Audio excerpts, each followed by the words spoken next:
The text messages glowed on my fiancé's unlocked phone. Last night was perfect.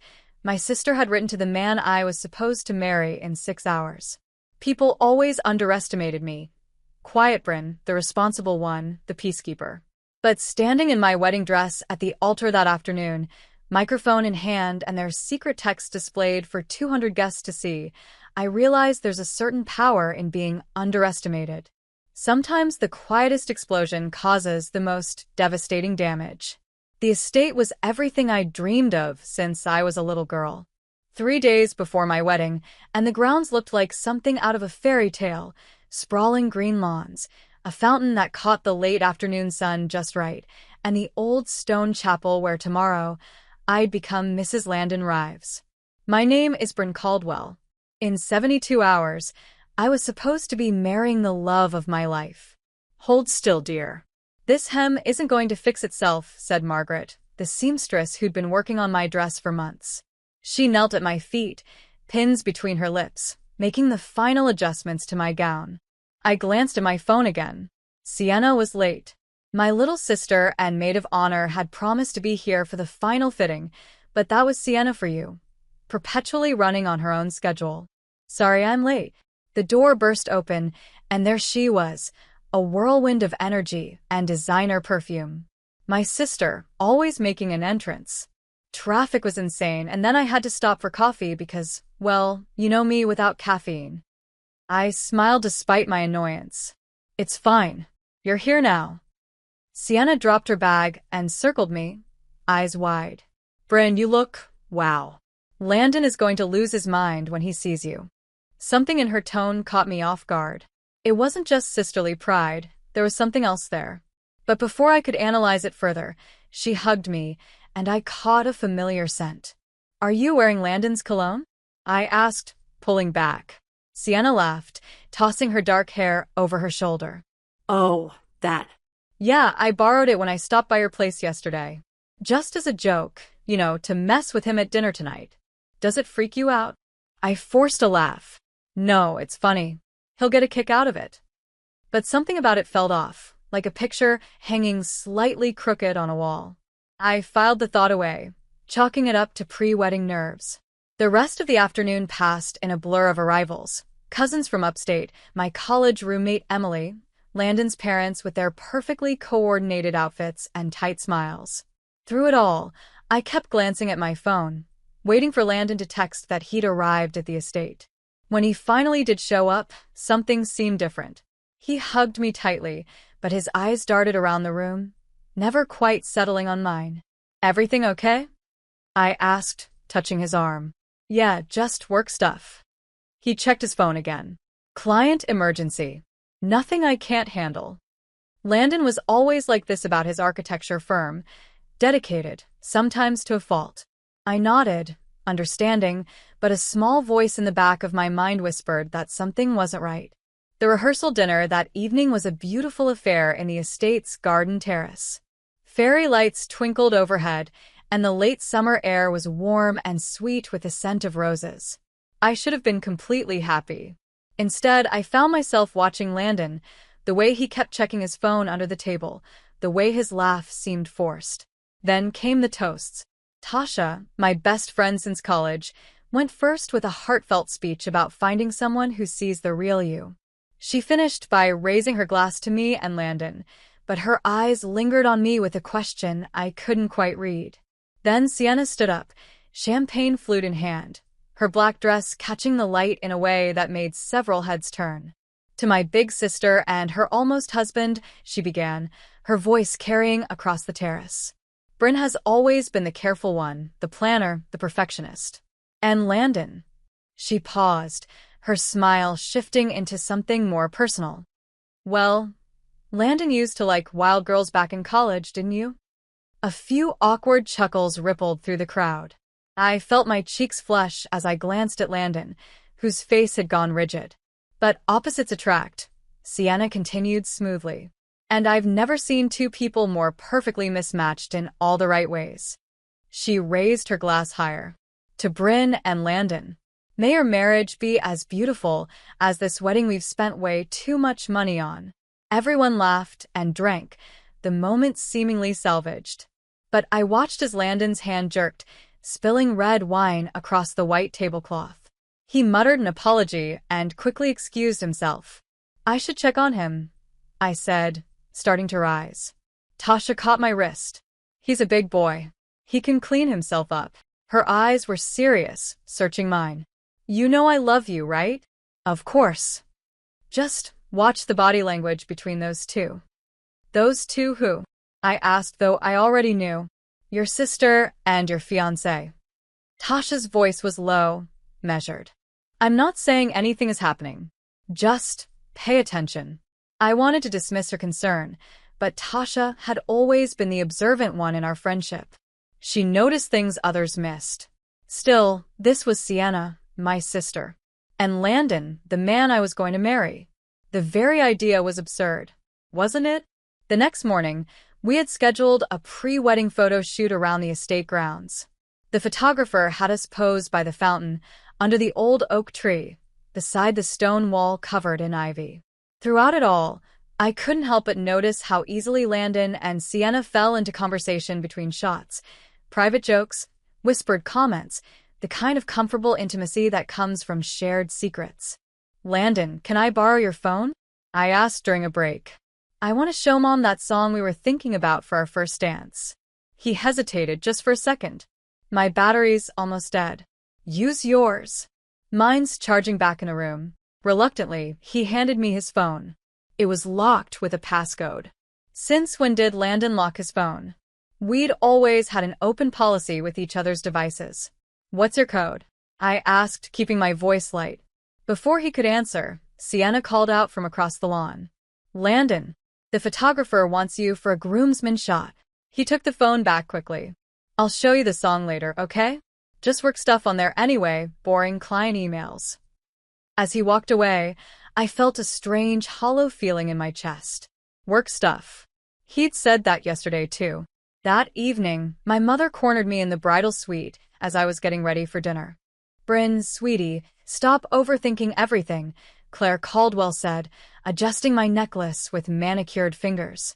At 55, my mother still turned heads with her polished appearance and rigid posture.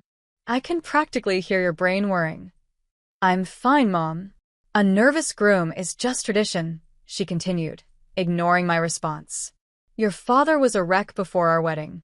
Couldn't eat, couldn't sleep. Men just process differently. I nodded, not wanting to get into it. My mother lived in a world where appearances mattered above all else. In her mind, a perfect wedding meant a perfect marriage, and nothing could disrupt that narrative, certainly not my growing unease. As she fussed with my hair, a memory surfaced suddenly. New Year's Eve, 2 years ago. A party at my cousin's beach house. Sienna had disappeared for over an hour, and when she returned, she was oddly quiet for the rest of the night. I remembered looking for Landon to count down to midnight, unable to find him until the last minute. He'd claimed he was helping someone with car trouble. At the time, I'd thought nothing of it. Now, the memory took on a new, uncomfortable shape. Mom, I said slowly, have you ever noticed anything off between Landon and Sienna? Claire's hands froze in my hair. What on earth are you talking about? I don't know. Just the way they act sometimes. She stepped around to face me, her expression stern. Bryn Elizabeth Caldwell. It is 3 days before your wedding. Whatever this is, anxiety, cold feet, whatever, you need to push it aside. Do you understand me? I nodded automatically, the way I always did when my mother used that tone. Good. She softened slightly. Your sister adores you. And Landon is crazy about you. Don't create problems where there aren't any. Later that night, after dinner, Landon kissed me goodbye at my suite door. You're not staying? I asked, surprised. Mason and the guys want me to sleep at the groomsmen's suite tonight. You know, tradition and all that. Since when did Landon care about tradition? We'd lived together for over a year. But I didn't press it. Okay. See you tomorrow then. He kissed me again, lingering this time. I love you, Bryn. You know that, right? I know. I smiled. I love you too. After he left, I stood in the middle of my bridal suite, surrounded by white flowers and champagne, and all the trappings of impending matrimony. And yet, I couldn't shake the feeling in my stomach. Not butterflies, but something heavier, darker. I wish I didn't always explain away the things I feel, I whispered to the empty room before crawling into bed alone. Sleep came fitfully, haunted by dreams of locked doors and whispered conversations just out of earshot. The morning of my wedding day dawned clear and perfect. Golden light streamed through the curtains of my bridal suite, casting everything in a honey glow that seemed to promise happiness. I woke early before my alarm, feeling strangely calm. The doubts and unease that had plagued me yesterday seemed distant now, like a storm that had passed in the night. I slipped out of bed, pulled on my robe, and padded barefoot down to the estate's kitchen. It was just after 6. No one would be around yet. I wanted a moment of quiet, a cup of coffee in peace, before the day's chaos began. The kitchen was silent and still, morning light slanting across the marble countertops. I started the coffee maker and leaned against the island, taking deep breaths of the cool morning air. That's when I saw it. Landon's phone, sitting on the counter by the fruit bowl. He must have come down for a midnight snack and forgotten it. Unlike me, Landon could never sleep when he was stressed. I picked it up without thinking. The screen lit up, no passcode prompt. It was unlocked. My thumb hesitated over the surface. I had never been the type to snoop. Trust was everything to me. But then I saw it. A notification preview. A text message from Sienna. My heart stuttered in my chest. Before I could talk myself out of it, I tapped the message icon. There it was. My sister's name. And beneath it, words that turned my blood to ice. Last night was perfect. I can't stop thinking about you. She'll never know. My fingers moved of their own accord, scrolling up through the message history. There were months of texts, secret meetups, inside jokes, photos I couldn't bring myself to open, location pins dropped at hotels, at parks, at places where I thought one of them had been alone. I wish you could stay longer. I hate lying to her. One more time before the wedding? The room seemed to tilt. I gripped the counter to steady myself, then stumbled to the bathroom off the kitchen, locking the door behind me. Sinking to the floor, I scrolled through message after message, each one another nail in the coffin of my relationship. They'd been sleeping together for months. My sister and my fiancé. The two people I trusted most in the world. I don't know how long I sat there, reading and rereading, trying to make the words mean something different than what they so clearly said. Minutes or hours later, a knock at the bathroom door startled me. Bryn? You in there? It was Tasha's voice, concerned. I opened the door. One look at my face told her everything. What happened? She asked, stepping inside and closing the door behind her. Wordlessly, I handed her the phone. I watched her face as she read, her expression shifting from confusion to disbelief to a cold, controlled anger I'd only seen a few times in our decade of friendship. When she finally looked up, her voice was deadly calm. Tell me what you want to do. I don't know, I whispered. My voice sounded strange to my own ears, hollow, distant. I don't know what to do. Tasha placed a hand on my shoulder. Whatever you decide, I'm with you. But Bryn. Her eyes met mine. You can't marry him. Not now. I nodded slowly. The initial shock was wearing off, making room for something else, something sharp and clear and cold. I need to think. We returned to my suite the back way, avoiding the main hall where guests and family would soon be gathering. I needed time to process, to plan. An hour later, as my mother's assistants bustled around with makeup kits and hair tools, Sienna breezed into the bridal suite. Her smile was bright, her eyes clear. Not a hint of guilt or shame. Morning bride, she sang out, dropping her bag on a chair. How are we feeling? Nervous? Excited? Both. I watched her in the mirror as she chatted with my mother, hugged Tasha, and poured herself a mimosa. How could she act so normal? How could she look me in the eye? Sienna, I said finally, my voice steadier than I expected. Can you help me with my makeup? I want it to be perfect. Of course. She bounced over, eager to help, never suspecting that I knew. As she leaned in to apply my foundation, I searched her face for any sign of remorse, any flicker of discomfort. "Did you see Landon last night?" I asked casually. "After dinner?" Not a pause in her brush strokes. "No, why? Wasn't he with the guys?" The lie slid off her tongue so smoothly. My own sister, looking me directly in the eyes and lying without hesitation. "Just wondering," I said. "He left his phone in the kitchen." Was that a slight tightening around her eyes? A momentary freeze in her movements? If so, she recovered quickly. "Oh, he's always forgetting that thing. Want me to take it to him?"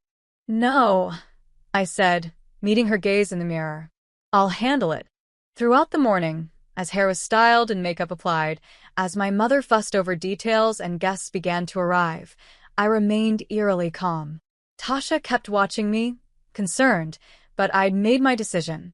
"I'm not going to confront them," I told her when we had a moment alone. "Not yet, Bryn.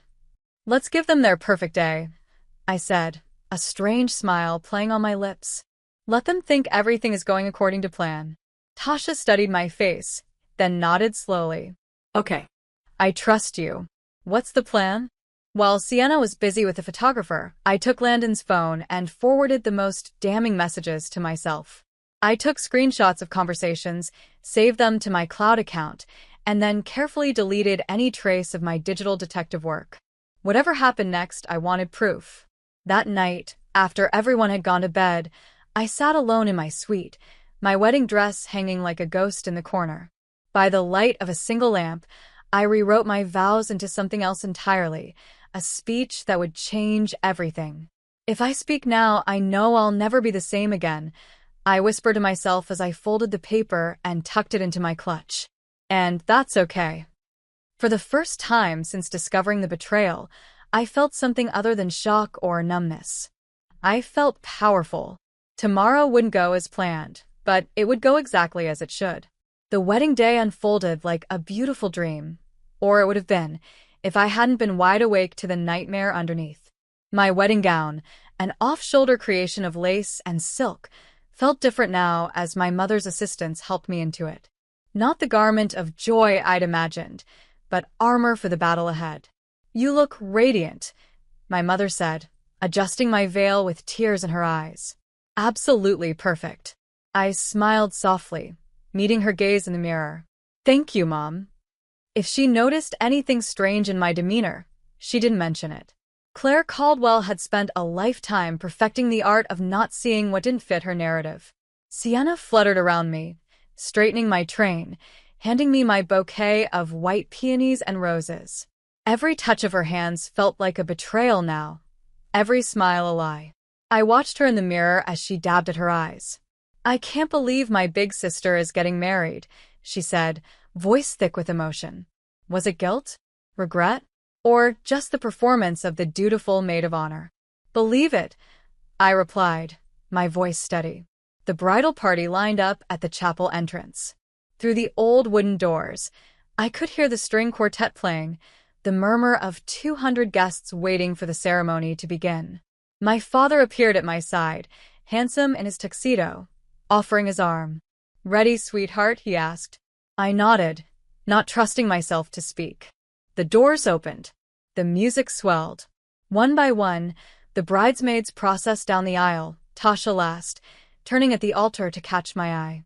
The slight nod she gave me was nearly imperceptible, but it steadied me. Whatever happened next, I wasn't alone. Then it was my turn. My father and I stepped into the doorway, and everyone rose. I saw faces turn toward me, smiling, expectant, emotional.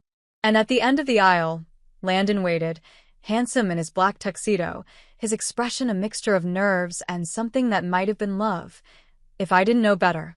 Each step down the aisle felt deliberate, like I was walking not toward my future, but toward the truth. I smiled softly, my eyes never leaving Landon's face. Did he see it? The knowledge in my eyes? The steel beneath my smile? If he did, he gave no sign. When we reached the altar, my father kissed my cheek and placed my hand in Landon's. His fingers were warm, slightly trembling. I squeezed them gently, watching his face, wondering how I could have missed the lies before. Pastor Monroe, who had known me since childhood, stepped forward with a warm smile. "Dearly beloved," he began, his rich voice filling the chapel, "we are gathered here today to witness the union of Bryn Elizabeth Caldwell and Landon James Rives in holy matrimony." I let his words wash over me, looking out at the sea of faces. My mother in the front row, dabbing at her eyes with a monogrammed handkerchief. Mr. Rives beside her, his expression stoic as always. And Sienna, standing opposite Landon, clutching her bouquet, her eyes darting between us. Pastor Monroe spoke of love and commitment, of honesty and trust. Each word felt like a dagger, highlighting the gap between what should have been and what was. I listened, smiling at the appropriate moments, squeezing Landon's hand when the pastor spoke of weathering life's storms together. "Marriage is not to be entered into lightly," Pastor Monroe continued, but reverently and soberly. Landon glanced at me, a small, reassuring smile on his lips. I returned it, thinking of the text messages on his phone. "Last night was perfect. She'll never know. If anyone can show just cause why this couple should not be joined in holy matrimony, speak now or forever hold your peace." The traditional pause. The chapel was silent except for the soft rustle of programs and the distant call of birds outside. No one spoke. Of course they didn't. "Landon and Bryn have written their own vows," Pastor Monroe said, turning first to Landon. "Landon, would you like to begin?" Landon cleared his throat, pulled a folded paper from his pocket, and began to read. His voice was steady, confident, the voice of a man who thought his secrets were safe. "Bryn, from the moment we met, I knew you were special. Your kindness, your intelligence, your beauty, inside and out, captivated me. I promised to be faithful and true." He continued, each word a beautiful lie. I listened, nodding at the right moments, tears filling my eyes, not from emotion, but from the sheer audacity of his performance. When he finished, there was a collective awe from the guests. "And now, Bryn," Pastor Monroe said, turning to me, "do you take Landon Rives to be your lawfully wedded husband, to have and to hold, from this day forward, for better or worse, for richer or poorer, in sickness and in health, to love and to cherish, till death do you part?" This was it. The moment everything changed. I looked into Landon's eyes, my expression serene. Then I raised my hand slowly, stopping the pastor. "Before I say I do," I said, my voice clear and steady, carrying to the back of the chapel, "I'd like to read something aloud." A murmur rippled through the guests. Pastor Monroe blinked in surprise but nodded. "Of course." I reached into the small pocket sewn into my dress and pulled out my phone. Landon's eyes widened slightly, confusion crossing his features. "Bryn," he whispered, "what are you doing?" I smiled at him, then turned to face our guests. "I'd like to share some messages I found this morning," I said, my voice unwavering. "Messages between my fiancé and my maid of honor, my sister." The murmurs grew louder. My mother half rose from her seat, her face stricken. "Bryn, what on earth?" I raised my hand again, silencing her with a look. Then I began to read, my voice clear and emotionless. "Last night was perfect. I can't stop thinking about you. She'll never know." I paused, letting the words hang in the air. "I wish you didn't have to go back to her room. One more time before the wedding? I hate that I have to watch you marry her." Gasps echoed through the chapel. Sienna's face had drained of all color, her bouquet trembling in her hands. Landon stepped toward me, reaching for the phone. "Bryn, please." I stepped back, out of his reach. "There's more." Months of messages. Secret meetings. Hotel rooms. I scrolled through the phone. Plans made while I was planning our wedding. Lies told to my face by the two people I trusted most. The chapel had gone completely silent now, the kind of silence that feels like a physical weight. I could feel every eye on me, hear every held breath. "And the person who sent these," I said, my voice finally cracking slightly, "is my maid of honor. My sister." I turned to look at Sienna, whose face had crumpled, tears streaming down her cheeks. She took a step toward me, mouth opening to speak. Bryn, I. A single gasp broke the silence, followed by the sound of someone standing abruptly, their chair scraping against the stone floor. Then more murmurs, growing louder, filling the chapel with the sound of shock and scandal. I stood there, phone in hand, my wedding dress suddenly feeling too tight, too heavy. But my spine was straight, my head held high. In that moment, surrounded by whispers and stares, I had never felt more alone, or more free. The truth was out. There was no going back now. The silence that followed my revelation was deafening. 200 people held their breath at once, creating a vacuum of sound that seemed to stretch into eternity. Then, like a dam breaking, the whispers began.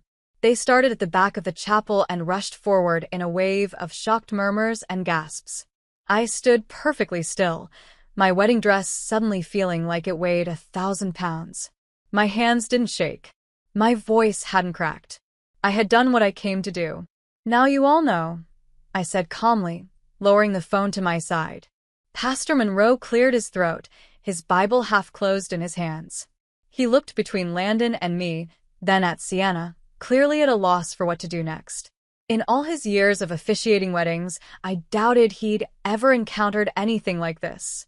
Landon was the first to move. He stepped toward me, his face ashen, reaching for my hands. Bryn, I can explain, he said, his voice breaking. The charm that had won me over 3 years ago was nowhere to be found. In its place was naked panic. Please. You already did. I cut him off, my voice soft but firm. Via text, his face crumpled. Behind him, I could see his groomsmen exchanging uncomfortable glances, shifting their weight from foot to foot, unsure whether to stay or leave. From the corner of my eye, I saw Sienna trying to make her way toward one of the side exits. Tasha, bless her, moved with surprising speed in her bridesmaid's dress, stepping smoothly to block her path. My sister froze, her bouquet clutched so tightly that a few petals drifted to the floor. Sienna, I called, my voice carrying over the growing murmurs. Don't you have anything to say? She turned slowly to face me, mascara already streaking down her flushed cheeks. For a moment, I thought she might deny everything. Instead, she broke down in heaving sobs. It was a mistake, she cried, her voice high and strained. I was drunk most of the time. It didn't mean anything. I tilted my head slightly, studying her with a detachment that surprised even me. Then it shouldn't cost you anything to admit it, should it? The whispers grew louder. Someone in the back stood up to leave, followed by another and another. The perfect wedding was unraveling thread by thread. My mother appeared at my side, her face a rigid mask of composure even as her eyes flashed with panic. She grabbed my elbow with fingers like steel. Bryn Elizabeth, what are you doing? She hissed, too low for the front row to hear. We have 200 guests here. The governor's wife is in the 3rd row. The Andersons donated $50,000 to your father's campaign last year. This can be handled privately later. I looked at her, really looked at her, perhaps for the first time in my adult life. Claire Caldwell, the woman who had taught me to smile through discomfort, to maintain appearances at all costs. The architect of my perfect manners and perfect wedding and, if she had her way, my perfectly hollow marriage. You raised us to smile through betrayal, I said quietly. I'm choosing not to. Before she could respond, Pastor Monroe gently closed his Bible with an air of finality. His kind eyes met mine with unexpected understanding. I believe this wedding ceremony is postponed, he said, his voice carrying just enough to reach the back rows. Without another word, he stepped away from the altar and walked down the side aisle toward the vestry door. That was the cue the guests needed. They began to stand, gathering purses and programs, whispering urgently to each other. Some looked at me with pity, others with fascination, a few with something like respect. None of them knew what to say, so most said nothing at all, filing out of the pews in uncomfortable silence. As the chapel emptied, I remained standing at the altar, Landon a few feet away, both of us stranded on an island of shattered promises. Sienna had collapsed into one of the front pews, sobbing quietly, Tasha standing guard beside her with arms crossed. Mr. Rives, Landon's father, approached the altar with measured steps.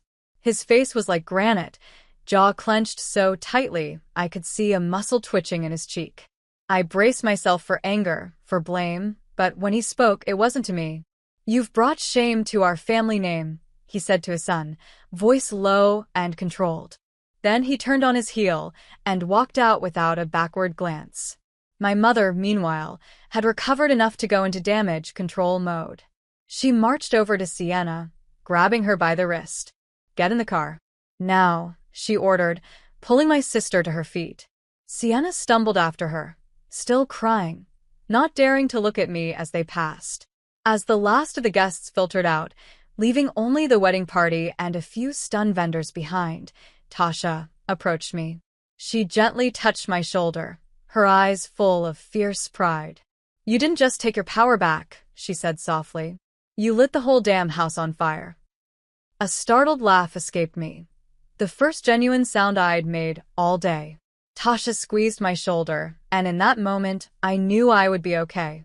Not today, maybe not tomorrow, but eventually. The chapel was nearly empty now. The string quartet had packed up mid-song. The florist was awkwardly waiting by the door, clearly unsure if she should start removing the arrangements.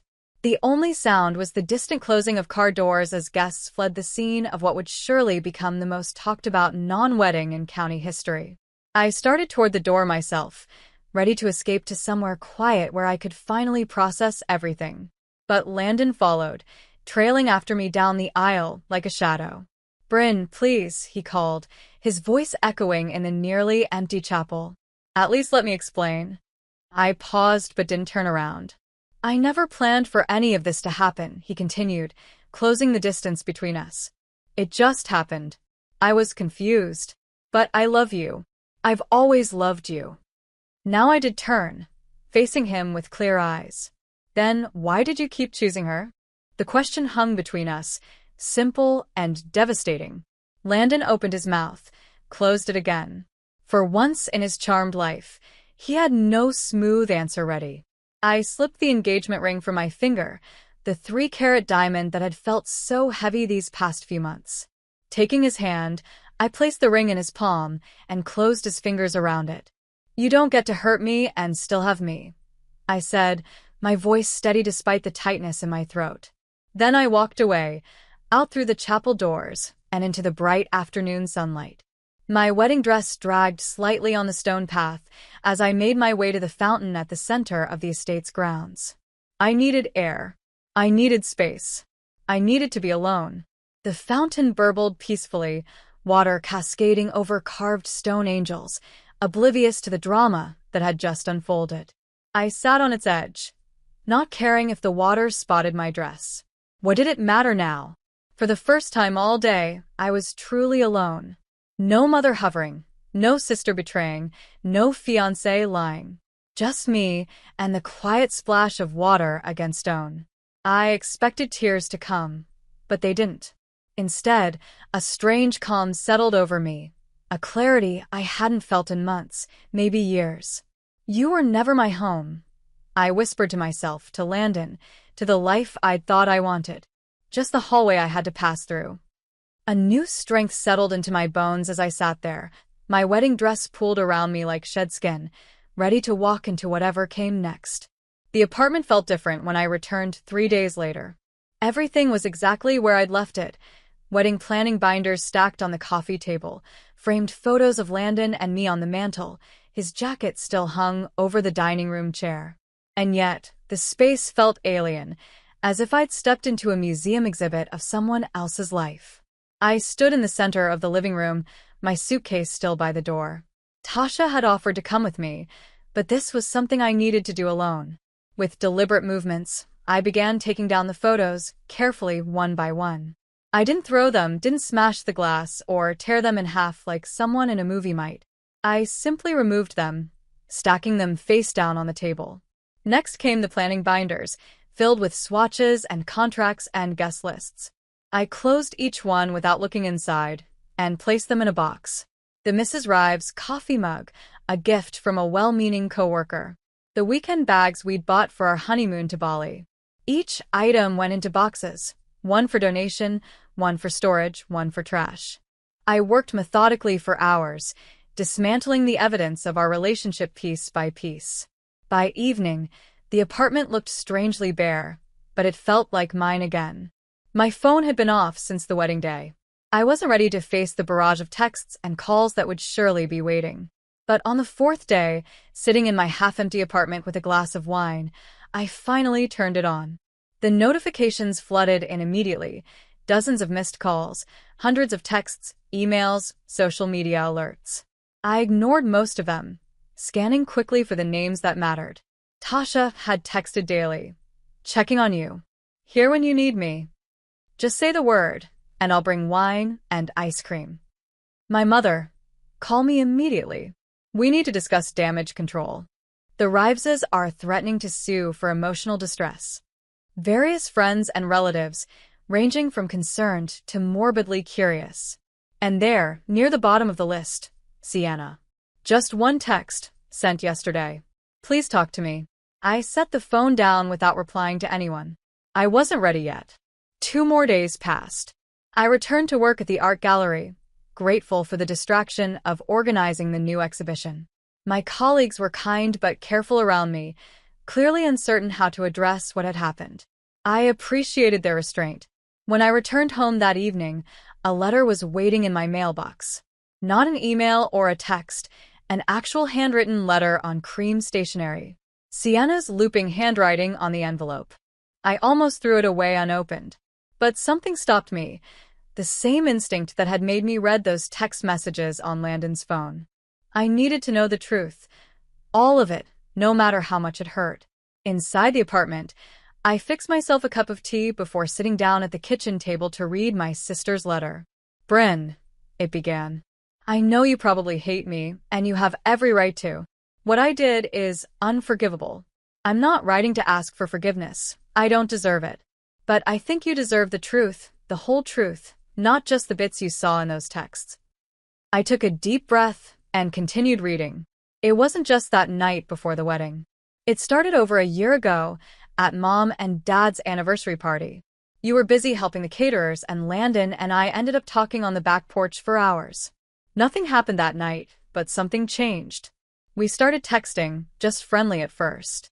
The letter continued, detailing moments I'd missed. A weekend I was sick with the flu, and Sienna had stopped by to check on me while I was asleep. Coffee meetings that happened while I was at work. A work trip of Landon's that Sienna had secretly joined. I know this doesn't matter, but I need to tell you why. The letter went on. All my life, I felt like the lesser daughter. You were the perfect one, smart, kind, successful. I was the screw-up, the wild child, the disappointment. Mom made that clear every chance she got. I paused, remembering all the times our mother had compared us, always holding me up as the example Sienna should follow. It had made me uncomfortable even then. When Landon paid attention to me, really saw me, it was like a drug. For once, I had something you didn't. Someone chose me first. It was selfish and horrible, and I hate myself for it. But that's the truth. I was broken long before I broke your trust. The letter went on for pages, a full confession that left nothing unsaid. By the time I finished reading, tears were streaming down my face, not just for my own pain, but for the toxic dynamic that had poisoned our sisterhood long before Landon entered the picture. It didn't excuse what they'd done. Nothing could. But it helped me understand, and understanding was the first step toward my own healing. The next morning, I drove to my parents' house. I hadn't planned to, but after reading Sienna's letter, I needed to face my mother. Not to forgive, not yet, but to question. Claire answered the door in a perfectly pressed blouse and slacks, her hair freshly styled despite it being barely 9 in the morning. Her eyes widened at the sight of me. Bryn. Thank goodness. I've been trying to reach you for days. She opened the door wider. Come in quickly. Mrs. Henderson across the street has been watching for gossip since the incident. I followed her inside, to the immaculate living room where nothing was ever out of place, including our emotions. You embarrassed this entire family, she began before I could even sit down. Do you have any idea? Why did you always pit us against each other? I interrupted, my voice calm. She blinked, caught off guard. What are you talking about? Sienna and me. You always compared us. Always made it clear that I was the good one, and she was the disappointment. Why? My mother's face hardened. That's ridiculous. I simply encouraged her to follow your excellent example. No, I said, shaking my head. You made us competitors instead of allies. You turned sisterhood into a contest. This is hardly relevant to your wedding disaster, she deflected, moving to straighten an already perfectly aligned throw pillow. It's completely relevant. Sienna slept with Landon because he made her feel seen when her own family, especially you, only saw her flaws. Claire's hand froze on the pillow. For a moment, her perfect mask slipped, revealing something vulnerable underneath. I only wanted what was best for both of you, she said, her voice smaller. By making us fight for your approval? By teaching us that our value was in how well we performed. I took a step toward her. What kind of lesson was that, Mom? She sank onto the couch, suddenly looking older than her 55 years. I didn't know another way, she admitted after a long silence. My mother was the same with my sister and me. This was new information. My mother rarely spoke about her childhood or her relationship with Aunt Rebecca, who lived on the other side of the country and visited only for major holidays. What happened between you? I asked, sitting beside her. Claire stared at her perfectly manicured hands. We competed for everything, our parents' attention, the same scholarships, eventually the same man. She looked up at me, her eyes shining with unshed tears. Your father? Dad dated Aunt Rebecca? This was something I'd never known. She nodded, briefly in college. Before he met me. When we started dating, she never forgave me. Said I stole him. A bitter smile crossed her lips. The irony is, years later, I found out he'd had an affair with my cousin Jennifer. I forgave him, but I never trusted any woman around him again.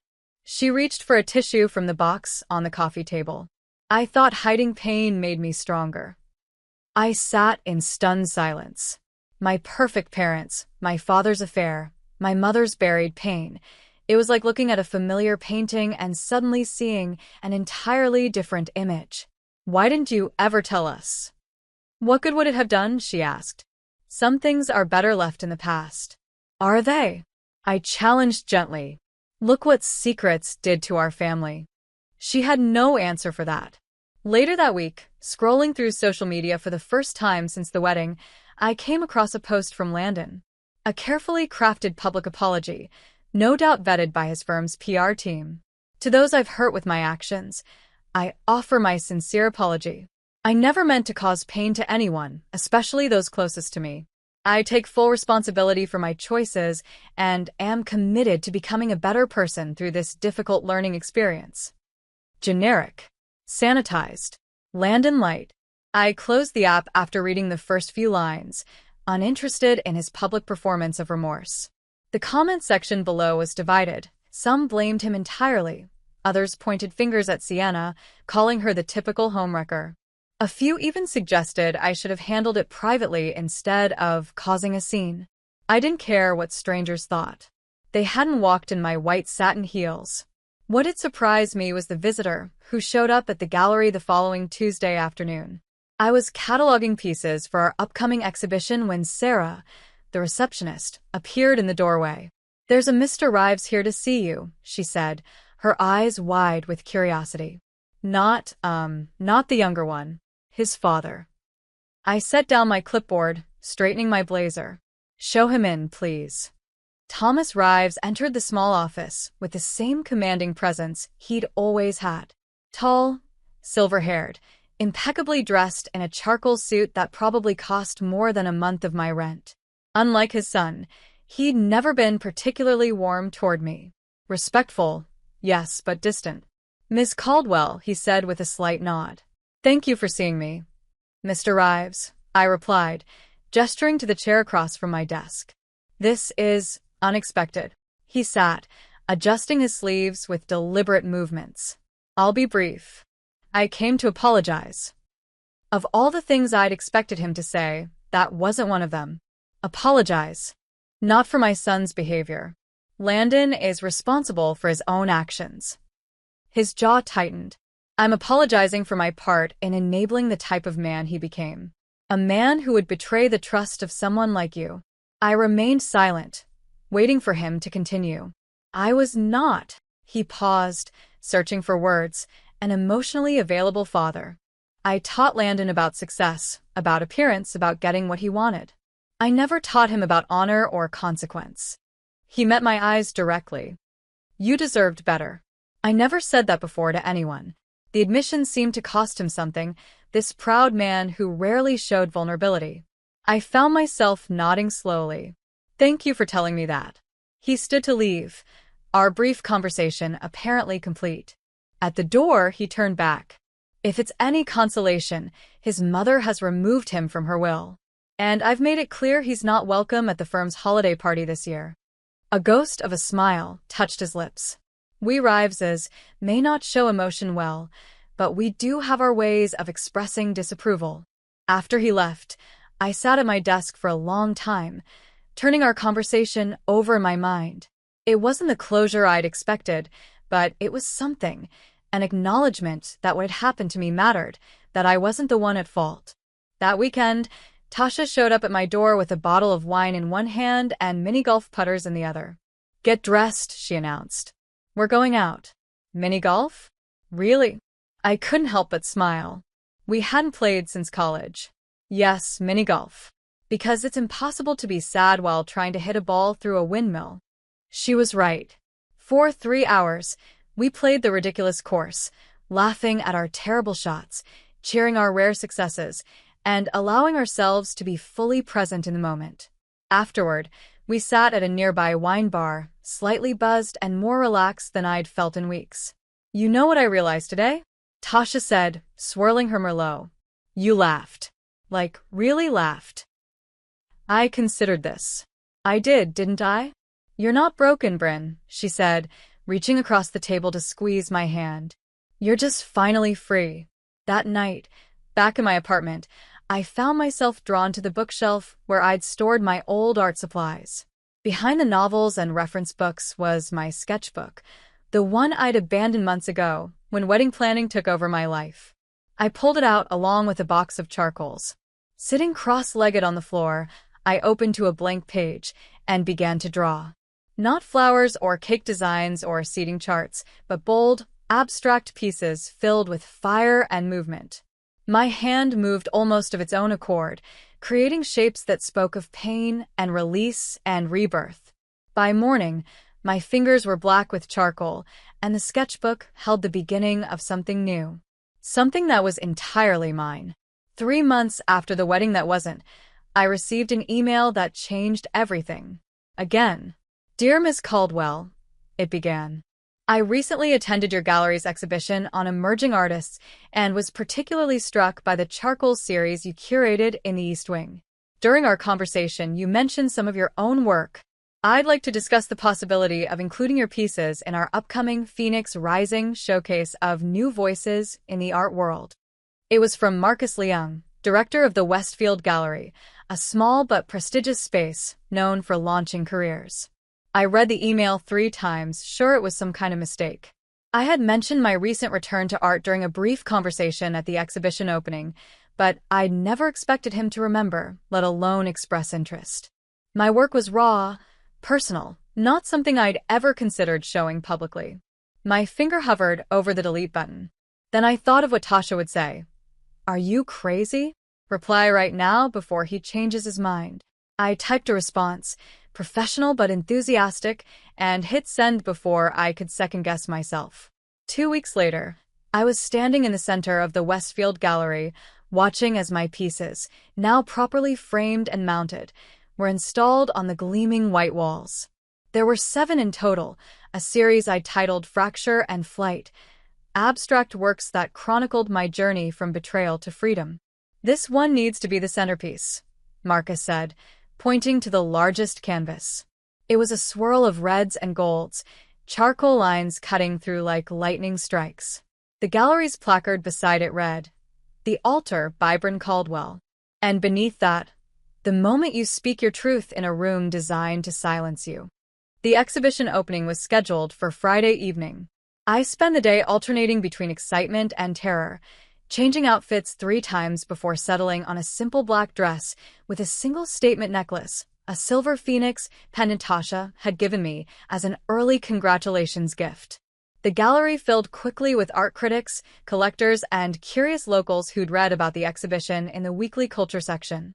I moved through the crowd, shaking hands, answering questions about my technique, accepting both compliments and critiques with as much grace as I could muster. It was during a rare, quiet moment, standing alone by the refreshment table, that I spotted her. Sienna, hovering near the entrance, uncertain. She looked different. Her usually perfect hair pulled back in a simple ponytail, her face wearing less makeup than I'd seen her wear since high school. When our eyes met across the room, she froze. For a moment, I considered ignoring her, turning away to speak with anyone else. Instead, I watched as she gathered her courage and made her way through the crowd toward my artwork. She stood before the altar for a long time, her posture stiff, her hands clasped tightly in front of her. I found myself moving toward her, drawn by some force I couldn't name. When I stopped beside her, neither of us spoke immediately. We stood side by side, looking at the canvas that represented the moment our relationship had shattered. "It's powerful," Sienna finally said, her voice quiet. "I feel it in my chest." I nodded, not trusting myself to speak yet. She turned to face me, eyes shining with unshed tears. "I know I lost you," she said, the words rushing out as if she'd rehearsed them but couldn't quite remember the order. "But I hope someday I earn back the right to call you my sister." The gallery buzzed around us, voices and laughter creating a cocoon of white noise. I studied my sister's face, the face I'd known all my life, the face that had lied to me, the face that now showed genuine remorse. "Forgiveness isn't the same as reunion," I said finally, the words coming from somewhere deep and true within me. "I'm not there yet, but thank you for finally seeing me." Something shifted between us. Not forgiveness, not yet, but acknowledgement. I opened my arms, and she stepped into them. Our hug was brief, almost formal, but it was a beginning. As she pulled away, wiping at her eyes, a man approached from the other side of the gallery. Tall, with kind eyes and an air of quiet confidence. "Excuse me," he said, "I don't mean to interrupt, but I wanted to tell you how moved I was by your work." He extended his hand. "Elliot Barnes. I write for Art Forum." "Bryn Caldwell," I replied, shaking his hand. Sienna took the opportunity to slip away, giving me a small nod as she disappeared into the crowd. "That piece," Elliot said, gesturing to the altar, "was bold. I've never seen pain and power coexist so beautifully on canvas." I felt a small smile form. "Thank you." "So are you," he added, a slight flush coloring his cheeks. "Bold, I mean." There was a softness to our exchange, a tentative interest that caught me by surprise. For the first time in months, I felt a flutter of something that wasn't anger or sadness. It wasn't romantic, not yet, but it was open. Possible. Later that evening, as the crowd began to thin, I noticed another unexpected visitor. My mother stood at the back of the gallery, elegant as always in a tailored navy dress. She hadn't approached me all evening, but I'd felt her presence, sensed her watching. After the last guests left, she finally came forward, a bouquet of white peonies, my favorites, in her arms. "These are for you," she said, holding them out like an offering. "Your work is remarkable. You're more than I ever allowed myself to believe." Coming from Claire Caldwell, this was the equivalent of a lengthy, emotional speech. I accepted the flowers with a nod of thanks. "Will you be at Sunday dinner this week?" she asked, her voice carefully neutral. "I'm not sure," I answered honestly. "I need more time." She nodded, disappointment visible but acceptance there too. "The invitation stands. Whenever you're ready." We were learning, all of us, how to navigate this new landscape, one where secrets had been exposed, where old patterns were recognized if not yet broken. It wasn't easy, and it wasn't pretty, but it was real. A week after the exhibition opening, a package arrived at my apartment. The return address was Landon's. For a moment, I considered sending it back unopened. But curiosity won out. Inside was a USB drive containing the digital wedding album, all the photos taken before the ceremony, carefully edited and assembled into what would have been our keepsake. No note, no explanation, just the images of a day that had ended very differently than these smiling photos suggested. That evening, I built a small fire in the outdoor fire pit of my apartment complex. Alone under the stars, I placed the USB drive on the flames and watched as the plastic melted, the circuits within turning black. As the smoke rose into the night sky, I felt the last threads of my old life burning away. The next morning, I met Tasha for coffee at our favorite cafe. Her eyes widened when I told her about burning the wedding album. "Dramatic," she said with approval. "So, what's next for the artist formerly known as Almost Mrs. Rives?" I laughed, stirring my latte. "Actually, I've been thinking about something. Your podcast idea. The Runaway Bride Diaries?" Tasha sat up straighter. "You're serious?" "Not exactly that name," I clarified. "But something about rebuilding after betrayal. Not just romantic betrayal, all kinds. Family, friends, self-betrayal." I shrugged. "People need to hear they're not alone." Tasha's face lit up. "We could interview people who've been through similar experiences. Experts on healing. Artists like you who transform their pain." She was already pulling out her phone, making notes. This could be huge. I smiled, watching my best friend's enthusiasm. 6 months ago, I couldn't have imagined sitting here, planning a future that had nothing to do with Landon or wedding centerpieces, or fitting into someone else's idea of perfection. That evening, alone in my apartment, I found myself drawn to the chapel where the wedding was supposed to have happened. I hadn't been back since that day, but something pulled me there, some need for closure I hadn't realized I still carried. The estate was quiet at sunset, the grounds empty of visitors. The caretaker recognized me and, after a moment of awkward sympathy, unlocked the chapel door and left me to my thoughts. I walked down the aisle alone, my footsteps echoing in the empty space. The flowers were long gone, the pews bare of decorations. It was just a room now, beautiful but stripped of the meaning I'd once assigned to it. Standing at the altar where my life had changed, I pulled out my phone and set it on a nearby ledge, camera facing me. I pressed record. 3 months ago, I stood in this exact spot and chose truth over comfort. I began, my voice steady. I chose myself over the fantasy I'd been sold about love and marriage and happy endings. I looked directly into the camera, speaking not just to myself, but to anyone who might someday hear these words. I thought the worst thing that could happen was getting left at the altar. Turns out, the worst thing was almost marrying someone who never truly saw me. And the best thing. I smiled, feeling the truth of my words as I spoke them. Walking away. The chapel was silent around me, holding my words like a witness. This time, I take a vow to never betray myself again. That's the only I do I'll ever need. I ended the recording and stood for a moment longer in the quiet chapel. Then I walked back down the aisle and out into the evening air, leaving behind the ghosts of what might have been. Later that night, after much consideration, I uploaded the video to my private social media account, not for views or validation, but as a marker of how far I'd come. A line in the sand between my past and my future. As I pressed post, I thought about the journey that had brought me here, from heartbreak to healing, from silence to voice, from the woman who'd almost married Landon to the woman I was becoming. The road hadn't been straight or easy, but it had led me here, to this moment of quiet strength. To never betraying myself again, I whispered, raising an imaginary glass to my reflection in the window.